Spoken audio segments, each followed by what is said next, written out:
Okay, finishing carpentry SOP. This is what we expect for finishing. A consistent 1/4 inch reveal all the way around. How do you get that? Get yourself a square, a combination square. Adjust it to a 1/4 inch, make marks before you put the casing on. B, this is what a good miter looks like. How do I get there?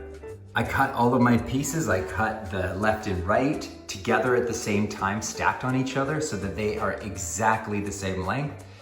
I cut the top and bottom together at the same time so they're exactly the same length. I hot glue them. You could yellow glue them. You need to get this joint hardened before it has a chance to twist or wrap or bow. So that could be CA glue, it could be hot glue. I don't rely on that exclusively to hold this joint forever. It just holds it so that it can set up. Behind here is yellow glue and caulking so that these corners should stay exactly where they are forever.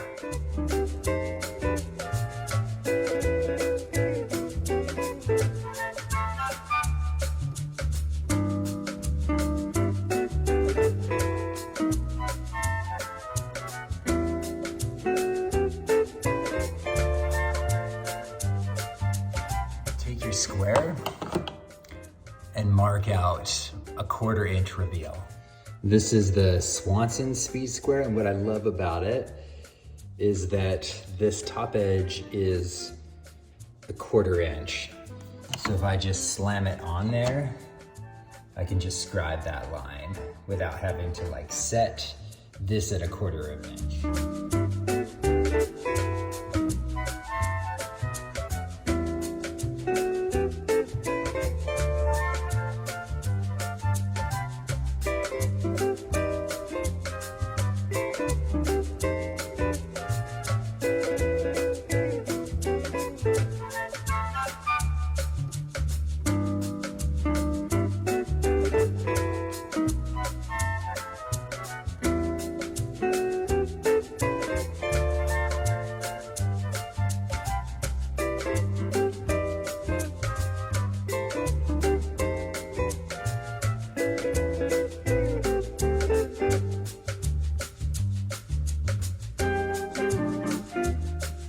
So I'm cutting these guys stacked on top of each other.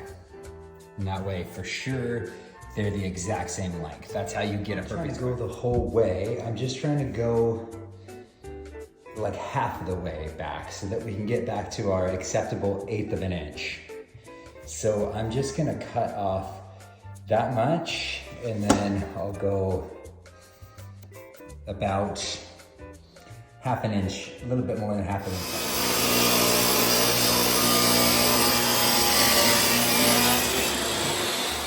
Hot glue, actually a lot of hot glue, and you got 10 seconds. This guy is all hot glued together, and so I know that my joints are close enough, and because these are 45s, because the sides are equal, math tells us that this thing will be close to square and ready to put on. Okay, I've been hauling this thing around, putting it down, and she's still like perfectly a square. Now I just gotta get some caulking around the outside, maybe a little bit of glue. It's kind of dealer's choice, whatever you feel like. It's just gotta stick to the wall like crazy with no movement. So a little bit of this DAP 230 Dynaflex. Stuff's got some stretch to it, it's awesome. So today my soul said just put some little bloops. So I just put a bunch of little bloops, and then on the inside, on the jam side, I just put a little bit of yellow glue on there. Of course, that's type on 2 happening. Now I got those rad lines because I have a combination square.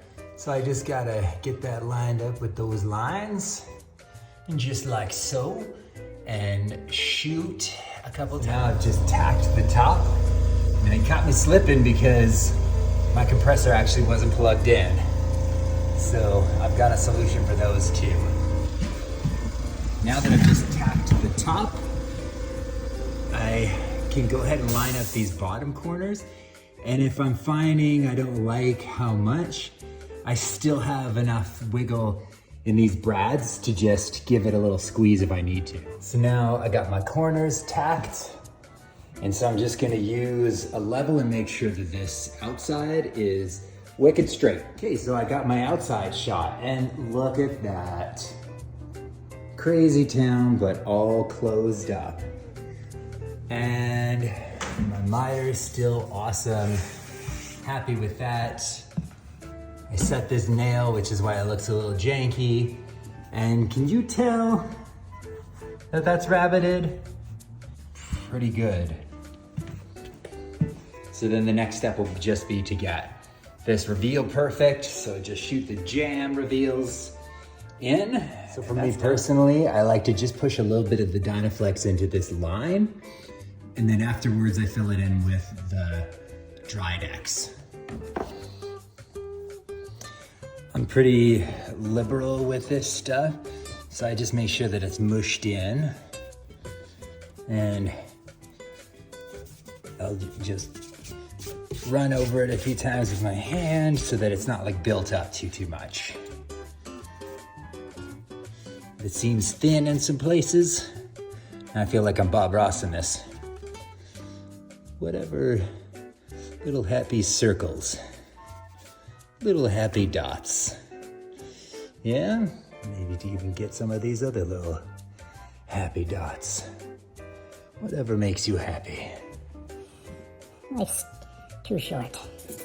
And just wrap them in a bit. Make sure that you're not just leaving a giant thing. So you can see I added that little Drydex on there. It's not very pretty. But once you get this in there, you've got that. That hole sucks. Like that's, I'm gonna take that one in the L column because that was me just getting frustrated and my compressor wasn't on and it didn't sync all the way, so I'll take that. Let's see how there's just a little extra there. Let me see how. Rub it, give it a little touchy. And one more. At this point, we're getting up to about 10 minutes of work. Do not adjust your television sets. This is in real time. Yeah, so just something like that. We're gonna let that sit and stew. Now we're just gonna take some very delicate sandpaper and see if we can get all of that filler off there without cutting through all of the primer. Okay, that's done. As you can see, now there is like less than 1/8 of gap just up closer to the top. And there's still lots of the primer left on those miters.